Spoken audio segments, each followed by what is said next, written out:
Now is the ZTP for the switch deployment demo. Demo products include INC management platform, 2 all-optical access switches, 1 is original device and other is replacement, aggregation switch, and core switch. On the topology interface, you can see that the access switch is disconnected upon faults. Connect the new switch to the power cable, and connect the optical cable of the faulty switch.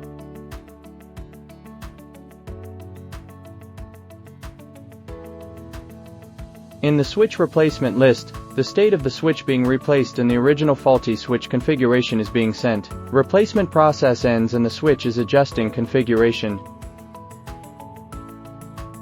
In the switch replacement list, new switch for replacement is online successfully.